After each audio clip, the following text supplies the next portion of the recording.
Hi everyone, and welcome to our final Deb Talks for the year. I really can't believe how quickly this year has flown by, and we're only a couple of weeks away from Christmas.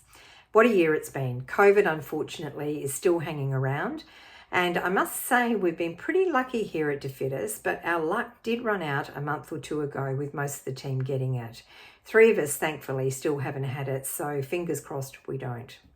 Now, just an update on our newsletters. We have decided to do them bi-monthly next year, so in other words, every 2 months. The reason being is that work is very busy and basically something had to give. But rest assured, it still will be filled with relevant and interesting information. So this month, I'd like to talk about furniture. Recently, I've had a number of different clients and even manufacturers asking my advice on upholstered furniture and telling me that the information that is out there is varied and is also confusing. So the first thing that we really do need to consider is, who are we selecting the furniture for?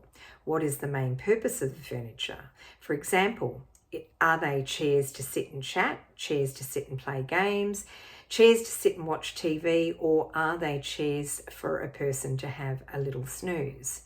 We also need to consider that the residents will be sitting in the chairs for many hours a day, so the comfort of the resident is paramount. Now, there's a lot of talk about sit to stand, especially coming from staff. So the higher the chair, the easier it is for the staff to get the residents out of the chair. But is it comfortable for the resident? Some manufacturers choose to actually manufacture all their armchairs 500 high because of the feedback they get from staff. But what happens if a small frame person is sitting in a chair that is 500 off the floor? It will mean that their feet will dangle for hours on end. And I don't need to tell any physio or OT what the implications of that are, which of course are many. Some of the issues that have been shared with me are, by allowing the ankle to remain in a downward pointing direction, it can shorten the muscles of the calf and produce calf pain, as well as increase incidences of cramps and pains in the knee or feet. The weight bearing on the toes is likely to cause pain around the toes, and put simply, it can limit circulation to the legs and cause fatigue. Now, some residents may try and sit forward so their feet can touch the ground, and unfortunately, this will cause lower back pain. So these points are just the tip of the iceberg, and we certainly know that higher chairs are not good for residents who are seated for long periods of time, unless, of course, that height suits them. So what do we do when we have so many different residents of different shapes and heights that live in aged care? The simple thing to do is to vary the heights and styles of the chairs. Have a mix of chairs of differing sizes. What do you then do in the bedrooms? Well, really the best option is to use adjustable chairs, so the chair can be set for the resident who uses that chair specifically. Now, I can hear a lot of you say, oh my God, the adjustable chairs out there are pretty ugly. So this is definitely an area that designers should get onto. Designing an adjustable chair that doesn't look ugly would, in my opinion, be a really top seller.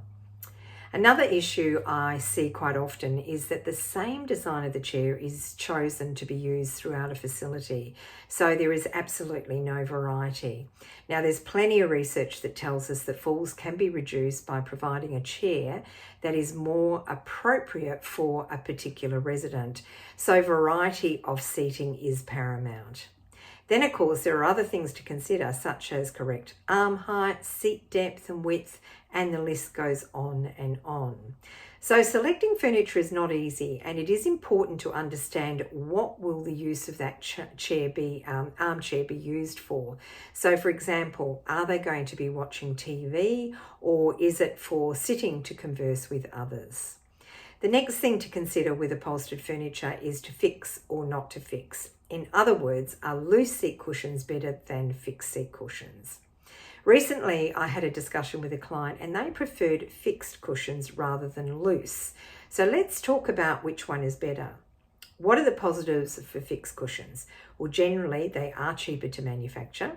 So a less cost upfront to purchase because there's less fabric, less sewing, etc. They can look tidier and neater than loose seat cushions. There's no opportunity for the cushion to go missing by either staff taking it off for cleaning or a resident deciding to take it for a walk. Although bear in mind, loose cushions should always have clip connectors, which should prevent that from happening.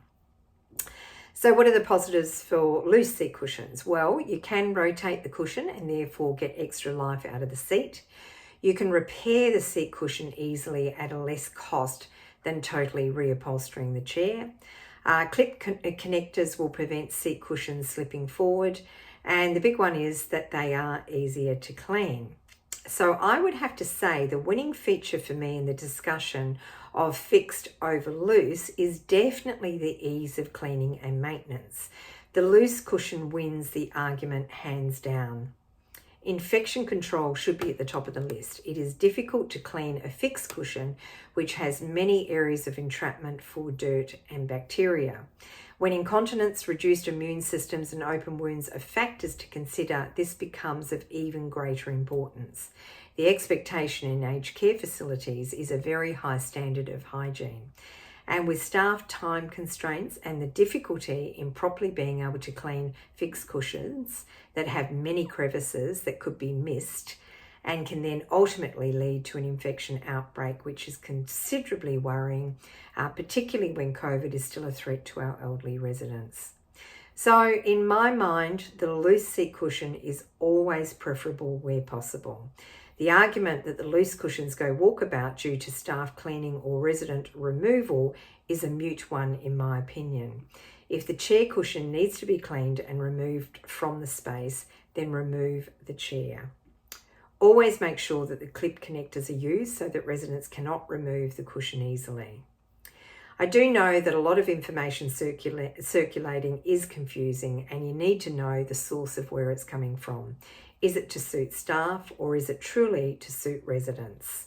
And then, of course, you have the other complication too of using footstools. So there's a lot of things to consider when you are actually choosing furniture. So if you'd like further information, please feel free to get in touch. So that's it for this month. I hope the year has been a good one for everyone.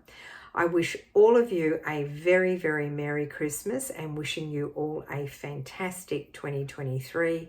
And I really look forward to seeing or speaking to you again next year. So bye for now.